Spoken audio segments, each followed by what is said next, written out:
one of the things that really hurt Apple was after I left, John Sculley got a very serious disease.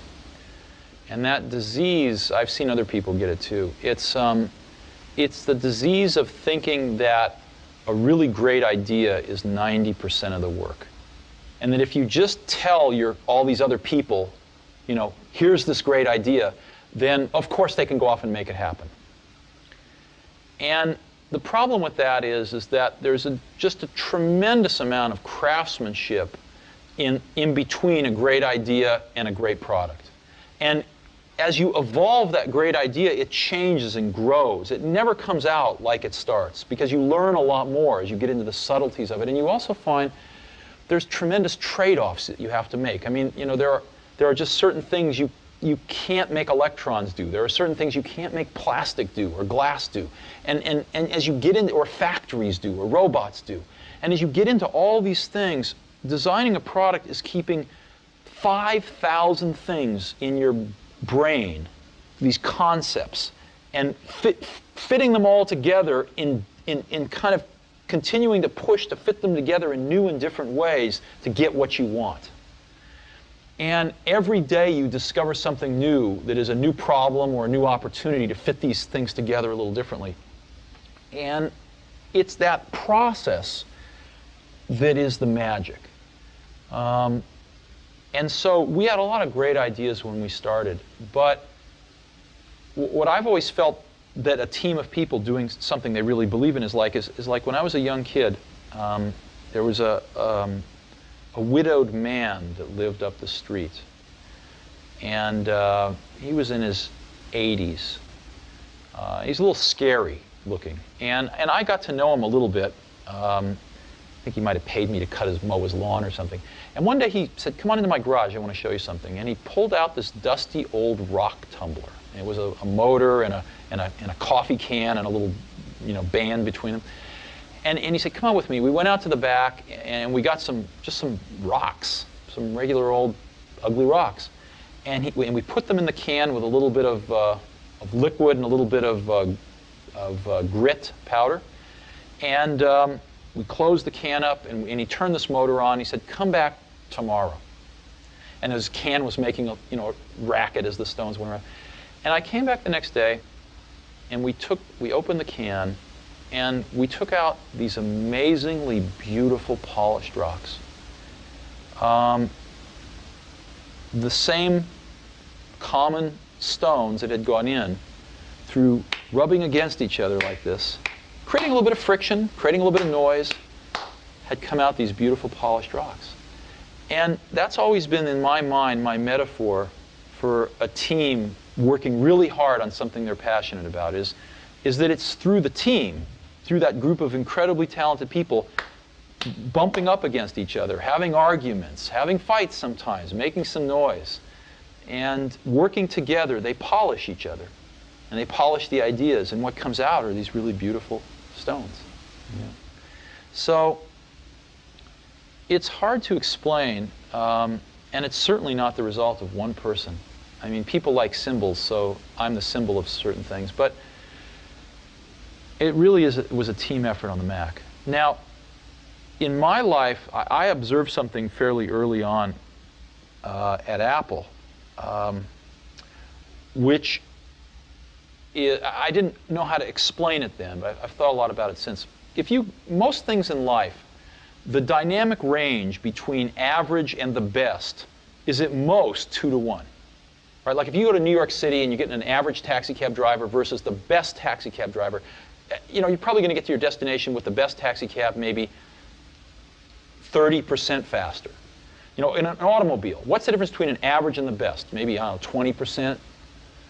The best CD player and an average CD player, I don't know, 20%. So 2 to 1 is a big, big dynamic range in most of life. In software, and it used to be the case in hardware too, the difference between average and the best is 50 to 1, maybe 100 to 1. Easy. Okay? Yeah. Very few things in life are like this, but what I was lucky enough to spend my life in is like this.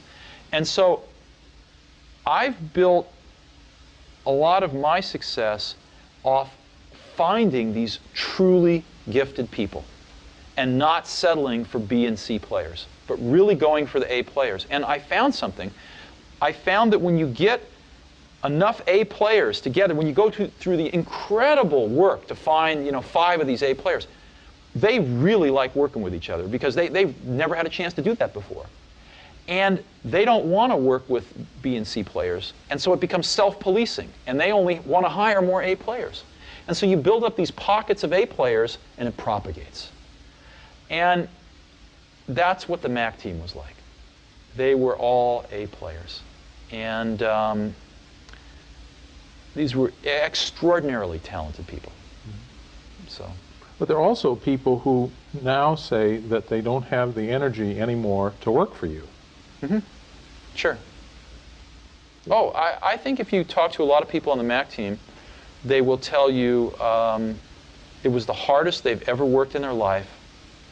Some of them will tell you it was the happiest they've ever been in their life. But I think all of them will tell you that it is certainly one of the most intense and cherished experiences they will ever have in their life. Mm-hmm. Yeah, they did. So, it's some of those things you are not sustainable for some people. What does it mean when you tell someone their work is shit? It usually means their work is shit. Sometimes it means I think your work is shit and I'm wrong. But usually it means their work is not anywhere near good enough. We have this great quote from Bill Atkinson who says, when you say someone's work is shit, you really mean, I don't quite understand it, would you please explain it to me? No, that's not usually what I meant.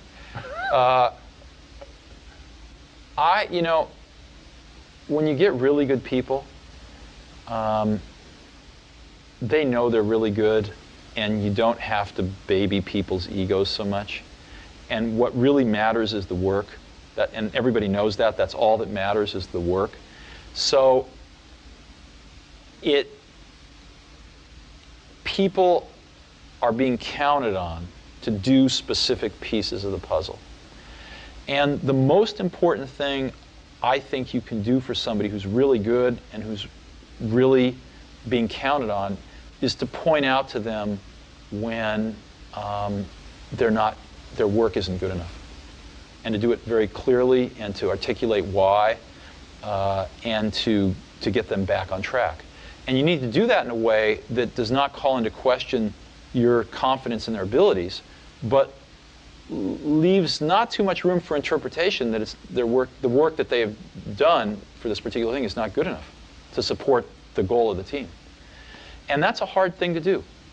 And I've always taken a very direct approach. So, and I think if you talk to people that have worked with me, the really good people have found it beneficial. Some people have hated it, But, and I'm also one of these people that I don't really care about being right, I just care about success. So you'll find a lot of people that will tell you that I had a very strong opinion, and they, presented evidence to the contrary, and 5 minutes later I completely changed my mind. Because I'm like that. I don't mind being wrong. And I'll admit that I'm wrong a lot. It doesn't really matter to me too much. What matters